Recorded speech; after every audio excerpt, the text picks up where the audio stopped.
자, 우리 주위 분들과 인사 나누겠습니다. 읽고 듣고 순종합시다.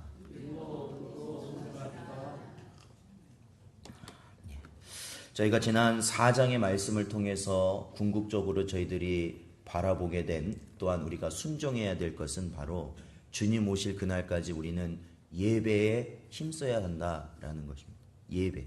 우리에게 예배라는 것을 빼면 이제는 아무것도 안 된다라는 것입니다. 과거에 선교사들이 이렇게 다른 나라에 가서 선교를 하다 보면 보통은 본국보다 형편이 어려운 그러한 나라에 가서 선교를 할 때가 많이 있습니다. 그래서 그곳에 가서 항상 선교사들끼리 의견이 나누는 것은 바로 그겁니다. 그곳에 가서 어떠한 사업을 먼저 시작할 것이냐, 이들을 돕는 사업을 먼저 시작할 것이냐, 아니면 복음을 전하는 사업에 우리가 치중할 것이냐라는 것을 가지고 말입니다. 근데 여러분, 그것이 나중에는 나눠져서 이렇게 선교를 하곤 하지만, 근데 가장 중요한 것은 결과적으로는 복음을 전하는 것이 가장 귀한 것이었다라는 것이 맞았습니다. 복음을 전한다는 것은 예배를 가장 중요시해야 된다라는 겁니다. 영이 살아야 육이 산다라는 것을 여러분이 절대로 흔들리시면 안 된다라는 겁니다. 육적인 것이 지금 채워질 때 저들은 뭔가 살아나는 것 같이 보일지언정 그것은 꺾여진 꽃과 같다라는 거예요. 꺾인 꽃을 잠시 화병에 넣어두면 살아나는 것 같지만 이내 죽어버리는 겁니다. 그 뿌리가 살아야 그 꽃도 살 수 있는 것이다. 그러므로 저와 여러분이 예배에 힘써야 되는 것, 예배를 귀히 여겨야 되는 것, 예배 시간을 우리가 엄히 준수해야 되는 것이 바로 그러한 은혜, 그러한 이해가 필요한 것이기 때문에 그래요. 그러한 은혜가 있으시기를 주님의 이름으로 축원드립니다. 저희 로마서 12장 1절을 읽어보겠습니다. 로마서 12장 1절 말씀 같이 읽겠습니다. 시작. 그러므로 형제들아, 내가 하나님의 모든 자비하심으로 너희를 권하노니 너희 몸을 하나님이 기뻐하시는 거룩한 산 제물로 드리라. 이는 너희가 드릴 영적 예배니라. 아멘. 저와 여러분은 언제나 우리의 몸이 주님 앞에 드려질 산 제물이 되어야 된다는 것을 기억하셔야 된다는 거죠. 바로 이 순간, 예배의 순간, 우리가 또한 집에 돌아가서 내 가정에서, 생업의 터전에서 우리는 언제나 주님 앞에 드려야 되는 산 제물이 된다. 그것이 바로 우리가 예배를 드리며 평생을 살아가는 자들이 되는 모습. 여러분, 예배를 귀하게 여기십시오. 저희가 그 십계명에도 나오죠. 안식일을 기억하여 거룩하게 지켜라. 이것은 주님께서 한 날을 정하시고 그 날을 뭐 하는 날로 정하셨냐면 주님 앞에 예배하는 날로 정하셨다라는 것이죠. 그리스도인에게 안식일은 언제입니까? 바로 오늘이에요. 주일이에요. 이 날이 하나님의 복이 우리에게 주어지는 날이에요. 주님의 은혜를 우리가 충분히 우리의 심령 속에 거두는 날이라는 겁니다. 그것을 기억하시고 다른 것보다 예배에 힘쓰시는 여러분 되시기를 축원드립니다. 저희가 4장의 말씀을 보면요, 4장에서 요한이 묘사한 그러한 모습을 잠깐 그려보면 한 보좌가 있었고 그 보좌에 성부 하나님께서 계시며 또한 무지개가 둘렸고 24 보좌와 장로들이 그 위에 앉아 있었고 네 생물이 또한 주위에 있었다라는 모습을 저희들에게 보여줬죠. 이 24 장로들과 네 생물이 항상 하던 것이 뭐예요? 바로 하나님을 찬양하는 것이었어요. 하나님을 찬양하는데 그 내용은 무엇이었습니까? 하나님은 거룩하시다. 또한 하나님은 온 세상을 창조하신 주인이시다라는 것을 찬양했다라는 것이죠. 오늘은 저희가 그 천상의 장면에서 연장선상에 있다고 보시면 돼요. 이어지는데 저희가 오늘 본문 말씀 1절에서 8절까지는 총 세 장면의 모습을 나눠서 저희들이 보도록 합니다. 어떻게 해서 세 장면이 나뉘냐면 1절에 보면 요한이 이렇게 말합니다. 내가 보매라고 먼저. 즉 요한이 지금 보고 있었던 장면에서 또 다른 장면을 요한은 집중해서 보고 있는 것이죠. 그 다음에 나오는 것은 2절에 보면 또 이렇게 말합니다. 또 봄에 라고 말하고 있죠. 또 다른 장면을 요한은 묘사하고 있어요. 그리고 나서 6절에 내가 또 보니 라면서 세 번째 장면을 요한은 기술하고 있습니다. 이러한 장면을 따라서 저희들이 오늘은 말씀을 살펴보도록 하겠습니다. 자, 첫 번째 장면, 내가 봄에 보좌에 앉으신 이의 오른손에 두루마리가 있으니 안팎으로 썼고 7인으로 봉하였더라 라고 기술하고 있습니다. 자, 요한이 보니까요. 요한이 보니까 아마도 요한에게 좀 더 계시적인 그 환상이 좀 더 세밀하게 보여진 것 같아요. 그것은 바로 보좌에 앉으신 분이 사람의 형상처럼, 어떠한 이의 형상처럼 보인 뿐만 아니라 바로 그 손에 뭐가 있었냐면 오른손에 두루마리가 들려져 있었다라는 거예요. 두루마리라는 것은 쉽게 말하면 이렇게 저희들이 종이가 이렇게 말려져 있는 것처럼 이런 형식으로 말려져 있는 어떠한 문서를 보았다라는 것이죠. 이것이 요즘으로 말하자면 책이죠, 책.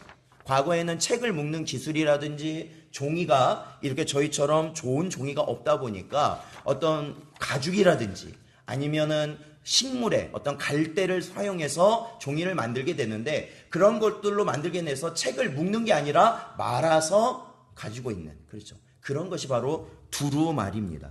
그러니까 하나의 책이 들려져 있다라고 여러분이 생각하시면 돼요.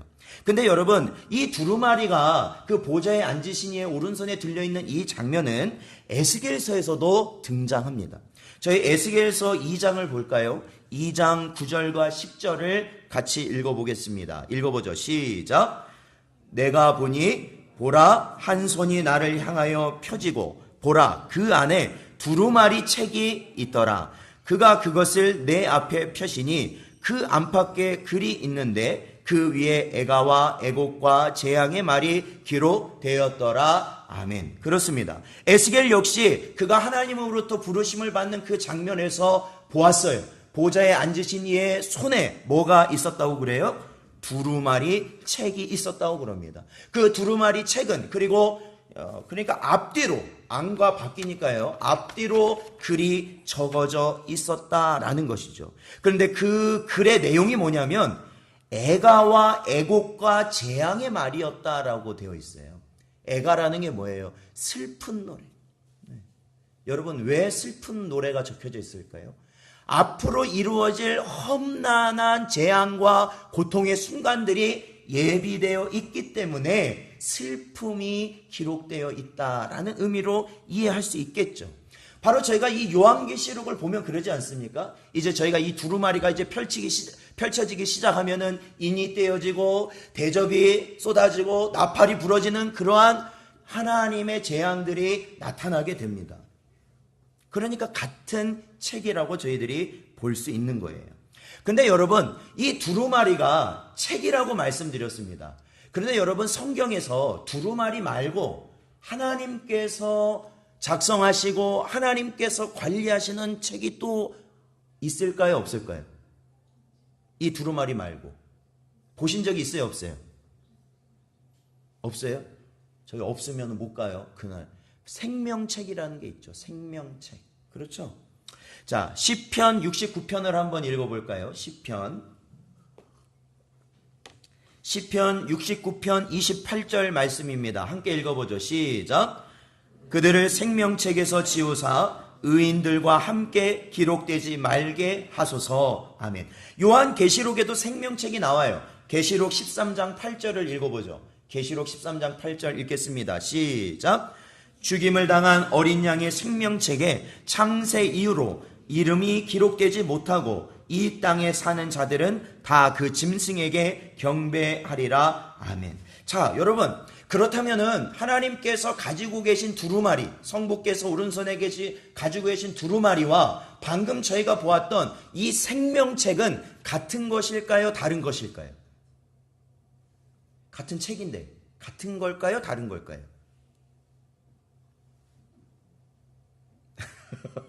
뭐 주님 나라 가야 아시겠다라는 표정이지만 물론 이걸 확실하게 같다 다르다를 성경에서 이야기하고 있진 않아요. 그러나 생명책에 대한 말씀이 지금 읽은 것과 또 다른 곳에 몇 군데 더 있거든요.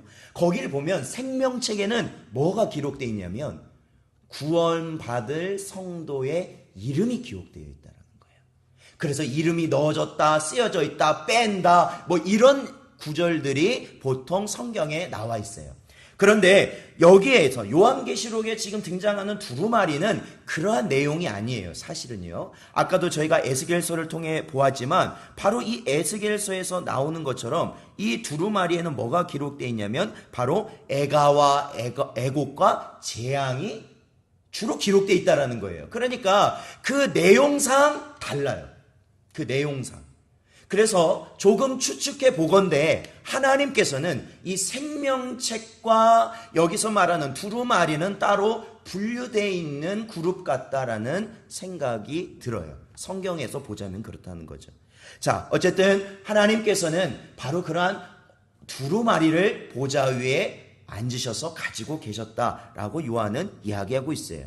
자, 이게 첫 번째 장면이고 두 번째 장면은 2절에 나옵니다. 2절에 보니까 또 봄에 힘있는 천사가 큰 음성으로 외치기를 이라고 표현하고 있습니다. 자, 힘있는 천사를 보았어요. 요한이 힘있는 천사를 보았어요. 여러분, 힘있는 천사는 어떤 모습을 가지고 있을 때 저 천사는 힘있는 천사다라고 우리가 생각할 수 있을까요? 막 이렇게 근육이 막 있고 막 등치가 크고, 그렇죠.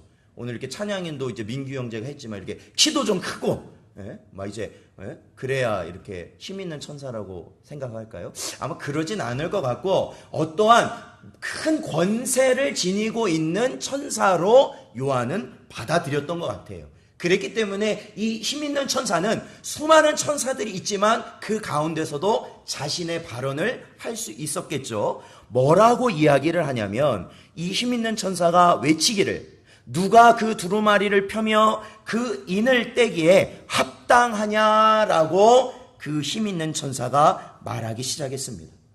이 힘 있는 천사는 우리가 계속해서 요한계시록을 보면 앞으로 두 번 더 등장해요. 10장에도 나오고 18장에도 나오는데 이 힘 있는 천사가 뭐라고 말했다고요? 이 두루마리를 뭐라고요? 이 두루마리를 누가 이 두루마리를 피겠느냐라는 것이죠. 그리고 또 하나 말한 것은 이 두루마리가 어떠한 상태로 돼 있냐면 인이 쳐져 있다라는 것을 천사가 말을 합니다. 그러니까 아까처럼 이렇게 종이가 말려져 있다면 바로 이 종이 끝부분에 그냥 펴지게 되는 이 종이 끝부분에 예전에 보면 밀랍 같은 것으로 밀랍을 녹여서 여기에 찍고 그 위에다가 도장을 찍는 거죠. 그래서 이거를 왜 하냐면 아무나 이 편지 아니면 어떠한 문서를 볼 수 없다라는 것이죠. 즉 이 문서를 볼 수 있는 사람만 볼 수 있게 해놓은 장치가 바로 인을 치는 작업입니다. 그러니까 이 두루마리는 아무나 볼 수 없다는 거예요. 아무나 볼 수 없어요. 아무나. 그러면 이 두루마리는 누구만이 볼 수 있느냐? 자, 어느 정도 이 두루마리를 보는 것이 어렵냐면 바로 저희 3절을 한번 읽어볼까요? 본문 3절을 같이 읽어보죠. 시작. 하늘 위에나 땅 위에나 땅 아래 능히 그 두루마리를 펴거나 보거나 할 자가 없더라. 아멘. 그렇습니다. 즉 온 천하의 이 두루마리에 인을 띄고 그 안에 내용을 볼 자가 있다고요, 없다고요? 없다는 거예요. 아무도 없다라는 거예요. 인생에서는 아무도 그걸 찾을 수가 없더라는 거예요. 여러분, 이 비밀을요, 여러분 기억하셔야 됩니다. 즉 하나님께서 주신, 즉 하나님이 가지고 계신 이 문서는 누가 작성했겠어요? 하나님이 작성하셨겠죠. 그렇다면 하나님이 이것을 어떤 걸 작성하실 거예요? 앞으로 일어난 일들을 하나님께서 작정하신 것들을 기록하신 거 아닙니까? 계획하신 거 기록하신 거 아니에요? 그리고 나서 그거를 아무도 볼 수 없게 하셨다라는 것이죠. 아무도 볼 수 없게. 사랑하는 성도 여러분, 이 땅의 어떠한 인생들이 하나님의 비밀을 안다고 여러분에게 접근할 때 여러분은 오늘의 말씀을 꼭 기억하시기 바랍니다. 땅에서나 하늘에서나 물속에서나 우주에서나 어떠한 존재도 하나님의 비밀을 볼 자는 없다라는 거예요. 그 자격이 없어요. 그게 오늘 본문 말씀이에요. 그러니까 4절에 보니까 요한이 뭐라고 말하냐면 그 두루마리를 펴거나 보거나 할 사람이 없기 때문에 어떻다는 거예요? 그에게 큰 슬픔이 찾아왔다라고 오늘 성경은 기록하고 있지요. 여러분, 하나님의 말씀에 대한 그 간절함이 정말로 얼마나 이 요한을 통해서 우리에게 전달되는지 여러분 느껴지십니까? 우리 시편 42편을 한번 볼까요? 시편 42편 1절 말씀. 시편 42편 1절 말씀 읽겠습니다. 시작. 하나님이여 사심이 시냇물을 찾기에 갈급함같이 내 영혼이 주를 찾기에 갈급하니이다. 아멘. 여러분, 이 말씀이 어떠한 말씀이에요? 여기서 나오는 사슴은요, 그냥 푸른 초장에 있는 사슴이 아니라는 것을 기억하셔야 됩니다. 황량한 광야에서 정말로 물 한 방울 찾을 수 없는 사막 가운데서 물을 찾아야만 살 수 있다는 갈급함 속에서 물을 찾아 헤매이고 있고, 여러분, 목이 너무 마르면 정말로 고통스러운 그 느낌을 여러분 겪어보셨습니까? 그러한 고통 중에 있는 것이 바로 이 사슴이라는 겁니다. 바로 우리의 영혼도 마찬가지라는 거죠. 우리의 영혼도 하나님을 찾는 것이 바로 그러한 갈급함 가운데서 찾아야 된다라는 것이에요. 내가 무슨 여유가 되니까, 아니면 내가 그래도 미안하고 내가 직분자니까 한번 예배 한번 드려줘야지, 나는 그런 게 아니라는 거예요. 이 시간에 저와 여러분이 예배를 드린다는 것은 우리가 하나님을 만나야만, 하나님의 말씀을 들어야만 살 수 있다는 간절함이 우리 안에 성령을 통해서 주어지기 때문에 저희들이 나아가는 거예요. 그렇게 간절히 나가는 자를 생각해 보십시오. 여러분, 목이 너무나도 마를 때를 생각해 보십시오. 그러면 물 한 잔이라도 이것이 나에게 얼마나 달고 맛있고 그것이 얼마나 귀한지, 그 한 잔을 다 먹고 그 남은 그 컵을 털면서 조금이라도 그 방울이 나에게 떨어지려고 얼마나 안간힘을 쓰는지 그 느낌을 여러분 아셔야 된다는 거예요. 우리의 영혼이 하나님의 말씀, 그래요. 요즘같이 하나님의 말씀이 TV에서도 나오고 라디오에서도 나오고 인터넷에서도 나오고, 여러분 정말로 천지에 하나님의 말씀이 천지인데, 중요한 거는 그 말씀을 듣는 나는 갈급함으로 말씀을 듣고 있느냐라는 겁니다. 그 갈급함이 없으면요, 백날 들어보십시오. 아무 힘이 없어요. 나에게 아무런 은혜가 없다고요. 아무런 은혜가 없어요.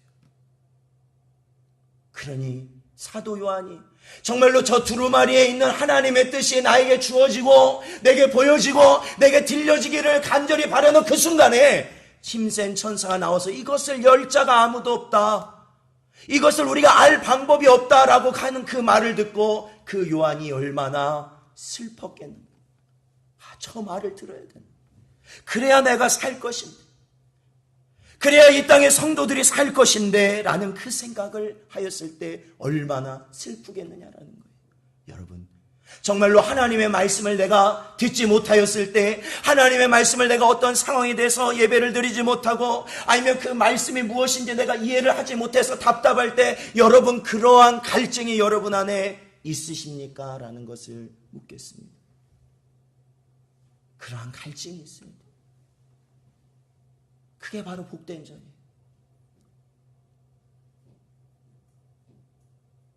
그때에 자, 보좌가 있고 그 주변에는 24장로들이 있었을 것인데 그 중에 한 장로가 이렇게 이야기합니다. 자, 5절을 같이 한번 읽어보죠. 5절 읽겠습니다. 시작.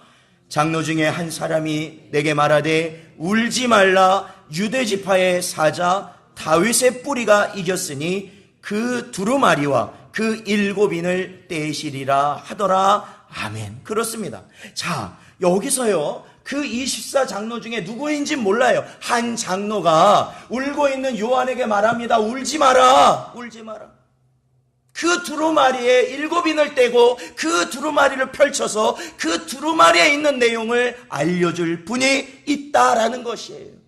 그분은 유대 지파의 사자이고 그리고 다윗의 뿌리다라고 이야기하고 있습니다. 자, 유대 지파의 사자이고 다윗의 뿌리, 이분이 누구신지 아시겠습니까?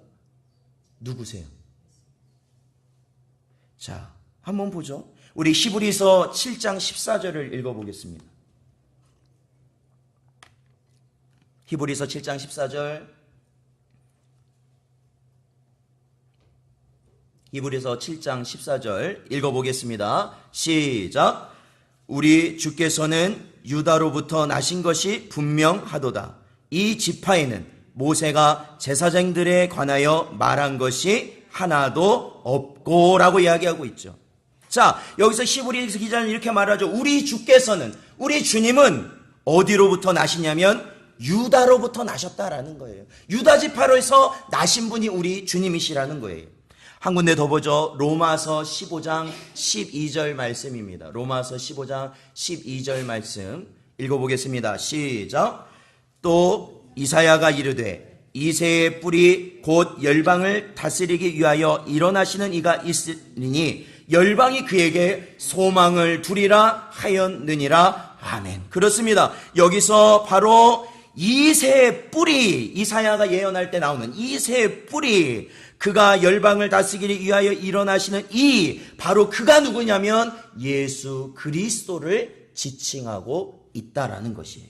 그러니까 여러분, 이 5장에서 이 장로 중 한 사람이 지칭한, 그렇죠, 유대지파의 사자이며 다윗의 뿌리, 그가 누구시라는 거예요? 예수님이시라는 거예요. 예수님. 자, 근데 6절에 보면 이것을요 아주 확실하게 하나님은 요한에게 보여주십니다. 아주 확실하게 보여주셔요. 자, 6절을 같이 읽어보죠. 6절 읽겠습니다. 저희 본문 5장 6절입니다. 시작.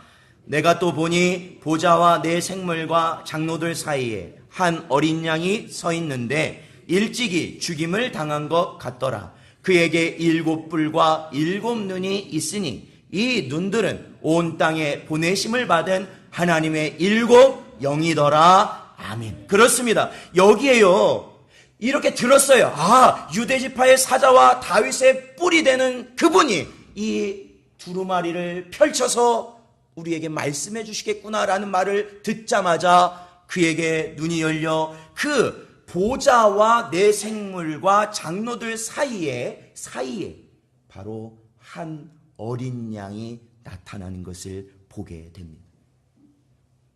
그런데 이 어린 양은 어떠한 모습이었냐면 일찍이 죽임을 당한 어린 양이더라. 일찍이 죽임을 당한 어린 양. 그러니까 이것은 죽임을 당한 어린 양이라는 걸 요한이 알았다는 것은 그 어린 양이 보통의 어린 양과는 달랐다는 것이겠죠. 아마 피투성이, 아마 그 모든 고통을 다 몸에 진 듯한 그 어린 양, 그 모든 고난과 순환의 흔적을 다 가지고 있는 어린 양을 그는 보았을 것입니다. 그리고 그 어린 양은 뭘 가졌냐면 7뿔과 7눈을 가졌다라고 요한은 묘사하고 있죠. 자, 여러분, 어린 양이라는 것은 성경에서 누구에 대한 표현으로 가장 많이 등장합니까? 우리 예수님에 대한 표현이죠. 어린 양이에요. 자, 한번 보죠. 우리 요한복음 1장 29절을 읽어보겠습니다. 요한복음 1장 29절 읽어보죠. 시작. 이튿날 요한이 예수께서 자기에게 나아오심을 보고 이르되 보라, 세상 죄를 지고 가는 하나님의 어린 양이로다. 아멘. 그렇죠. 우리 1장 36절도 읽어보죠. 36절 시작. 예수께서 건의심을 보고 말하되 보라, 하나님의 어린 양이로다. 아멘. 그렇습니다. 이것은 누구에 대한 이야기예요? 바로 우리 예수님에 대한 이야기죠. 즉, 이 두루마리를 펼 분이 누구라는 걸 다시 한번 요한에게 확증시켜 주시는 거예요. 예수님이라는 걸 확증시키고 있는 것이다 라는 겁니다. 그런데 그 예수님은 그 어린 양은 무엇을 또한 가지고 있다고요? 7뿔과 7눈을 가졌다. 여기서 이 7뿔은 여러 가지 의미로 볼 수 있는데 그것은 성경에서 정확히 얘기는 안 합니다. 그러나 중요한 건 어린 양이 나왔는데, 그 일찍 죽임당한 어린 양이 나왔는데 그 어린 양이 7뿔을 가졌고 또한 뭘 가졌다고요? 7눈을 가졌대요. 근데 그 7눈은 무엇인지를 영적 의미를 우리에게 알려주시죠. 바로 7눈은 온 땅에 보내심을 받은 하나님의 뭐라고요? 7영이다라는 것이죠. 온 땅에 보내심을 받은 하나님의 7영, 바로 7영은 누구였습니까? 성령 하나님이시죠. 우리가 일찍 죽임을 당하셨다. 이미 예수님은 십자가를 지셨죠. 지시고 나서 예수님께서는 부활하신 다음에 며칠 동안 지상에 계셔요? 부활하시고 며칠 동안 계셔요? 40일 동안 계시고 승천하시지 않습니까? 승천하신 예수님께서 약속하신 게 있어요. 내가 승천하게 되면 누구를 보내주겠다? 성령을 보내주겠다. 온 땅에 보냄을 받은 하나님의 7영, 바로 성령 하나님. 성령 하나님의 또 다른 이름은 누구입니까? 하나님의 영이시며 또 다른 이름은 뭡니까? 예수 그리스도의 영이시다라고 성경은 말하고 있지요. 바로 그게 어린 양의 모습이에요. 그분이 바로 이 두루마리를 취해서 바로 펼치실 것이다 라는 겁니다. 자, 그러니까 7절을 한번 볼까요? 자, 7절 읽어보겠습니다. 7절 말씀 읽어보죠. 시작. 그 어린 양이 나와서 보좌에 앉으신 이의 오른손에서 두루마리를 취하시니라. 아멘. 그렇습니다. 여러분 계속해서 이 흐름을 잘 따라오셔야 됩니다. 요한은 보좌에 앉으신 이의 오른편에 두루마리를 보았는데 그 두루마리는 7인이 쳐져 있어서 어떠한 자도 그 두루마리를 펴서 인을 떼고 필 자가 없었고요. 그러한 상황에서 장로가 나와서 한 장로가 이것을 펴리는 바로 우리가 결론적으로 말한 예수님이다 라는 것을 공포하였고, 요한은 바로 보좌와 24장로와 네 생물 사이에 있는 어린 양, 일찍이 죽임당한 어린 양을 봄으로써 예수님께서 이것을 하실 것이라는구나, 그것을 알게 되죠. 근데 그 예수님이 어떻게 하셨다고요? 그 어린 양이 어떻게 하셨다고요? 어떻게 하셨어요? 누구의 손에서 취하셨어요? 보좌에 앉으신 이의 손에서 그것을 취하셨다라는 거예요. 여러분, 이 부분은 우리가 그냥 쉽게 넘어갈 수 있는 부분으로 여겨지지만 바로 여기서 우리는 예수 그리스도께서 누구시라는 거예요? 하나님이시라는 거예요. 하나님이시다. 하나님이 작성하시고 하나님이 관리하시는 그것, 24장로도 안 됐고 내 생물도 안 됐고 그 어떤 존재도 그 두루마리를 열 수 없었는데 바로 이 예수님은 그 두루마리를 취하셨다라는 거예요. 자신이 그냥 취하셨다라는 거예요. 그랬을 때 아무런 거부감이 없었다라는 것이죠. 즉 우리가 믿는 하나님, 삼위일체 하나님, 즉 예수 그리스도께서도 하나님이심을 분명히 보이고 계신다라는 것입니다. 바로 그것을 예수님이, 그 어린 양이 취하셨습니다. 자, 그 두루마리를 취했을 때에 어떤 일이 일어나고 있어요? 저희 마지막 8절을 읽어볼까요? 8절 읽어보죠. 시작. 그 두루마리를 취하심에 네 생물과 24장로들이 그 어린 양 앞에 엎드려 각각 검은고와 향이 가득한 금 대접을 가졌으니 이 향은 성도의 기도드리라. 아멘. 그렇습니다. 자, 이 24장로와 네 생물은 누구에게 찬양과 경배와 예배하는 존재들입니까? 누구에게? 하나님께 하는 존재들이었잖아요. 그렇죠? 보좌에 앉으신 이를 향하여서 거룩하다, 보좌에 앉으신 이를 향하여서 이 모든 세상을 창조하신 분이시다라며 그들은 찬양과 경배를 올려드렸다는 겁니다. 그런데 그들이 바로 이 어린 양께서 이 두루마리를 취하실 때에 이들이 또한 어떻게 했다고요? 그 어린 양을 향하여서 그들이 또한 엎드려 경배하였다라는 것이죠. 즉 어린 양이 예수님이신데 그분은 또한 누구시라는 거예요? 하나님이시라는 것을 계속해서 분명히 이야기하고 있죠. 예배 대상이라는 거예요. 예수님 역시 우리가 예배 드릴 때 그 예배를 받으시는 분이 우리 주님이시라는 거예요. 자, 그런데요, 여기서요, 오늘은 저희가 8절까지만 하는데, 저희가 보면은 기존에 보이지 않았던 것들이 보여집니다. 그것은 바로 내 생물과 24장로들이 그 전에는 보여지지 않았던, 나타나지 않았던 무언가를 가지고 있었다고 성경은 말하고 있어요. 뭘 가지고 있어요? 8절에 보니까 검은고와 그 다음에 향이 가득한 금 대접을 가지고 있었다라고 이야기하고 있습니다. 바로 이 검은고라는 것은 우리가 악기라는 것을 알고 있죠. 하나님 앞에 찬양과 예배와 경배를 드릴 때 사용되었던 것으로 보여집니다. 그런데 중요한 것은 바로 향이에요. 금대접에 가득 담긴 향을 이들은 다 가지고 있었다라는 겁니다.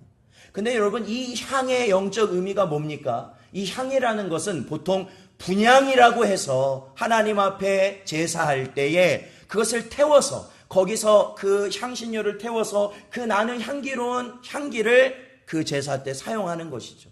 보통 우리도 소위 말하는 우리도 제사나 그런 걸 하다 보면 이 향을 꽂잖아요. 그와 유사한 것이죠.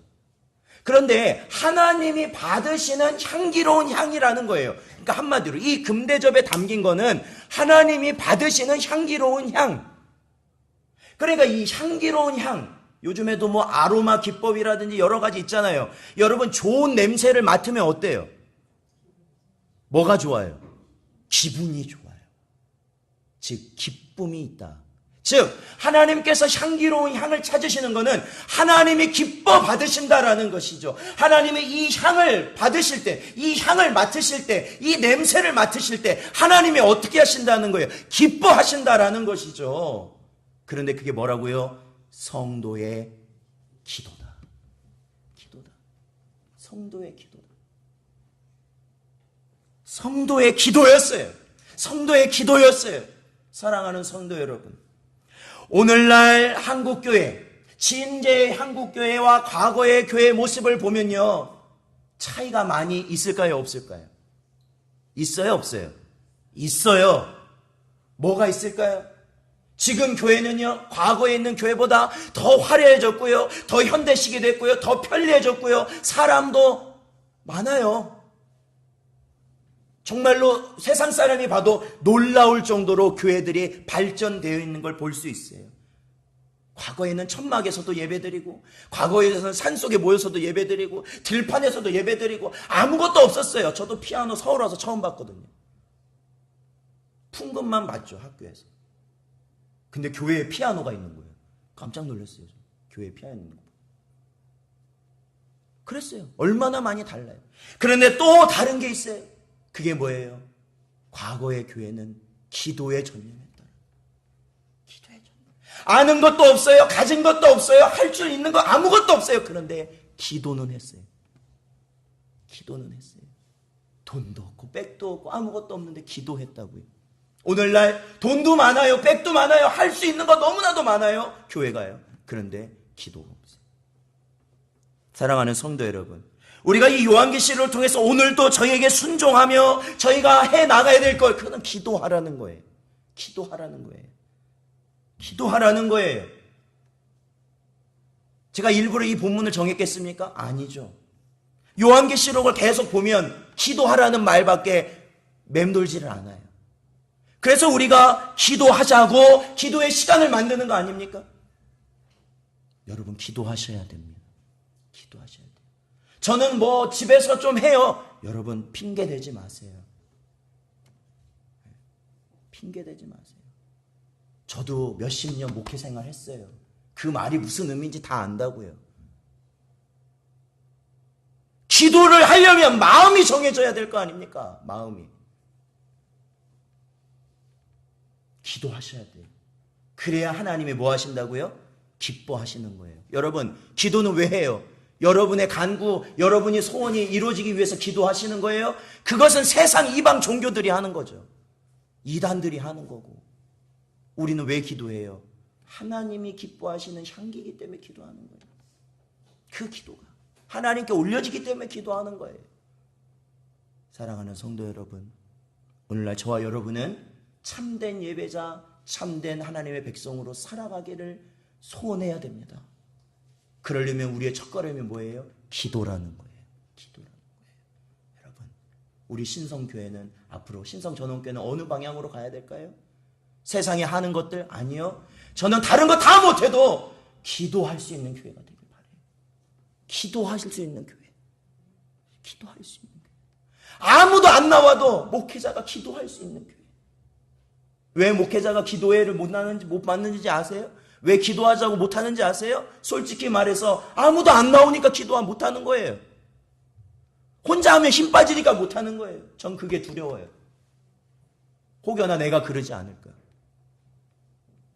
그러나 주님, 아무도 없어도 기도하겠습니다. 아무도 기도하는 거 중요하게 생각 안 해도 저는 하겠습니다. 그러한 마음이 제게 주시는 마음이에요. 사랑하는 성도 여러분, 남 탓할 필요 없습니다. 누구는 나오고 누구는 안 나온다는 뭔 말을 그런 말이 무슨 필요가 있습니까? 여러분, 내가 주신 감동이 있다면 그 감동으로 나와서 기도하시고 예배하시면 되는 거예요. 그게 하나님이 기뻐하시는 향기가 되는 줄로 믿습니다. 오늘도 주신 말씀을 기억하시고 저희들이 이 말씀에 순종하며 살아가는 여러분 되시기를 주님의 이름으로 축원드립니다. 기도하겠습니다. 아버지 하나님, 감사합니다. 오늘도 부족하고 연약한 저희들 부르시고 하나님 앞에 예배할 수 있도록 인도하시니 감사를 드립니다. 언제나 하나님 기뻐하실 수 있는 귀한 아버지 하나님이 좋아하시는, 즐겨하시는 그 향기를 이 신성전원교회를 재단을 통하여서 우리 성도를 통하여서 주님 앞에 마음껏 드리는 복된 교회가 되게 하여 주시옵소서. 간절히 바라오며 예수님의 이름으로 기도하옵나이다.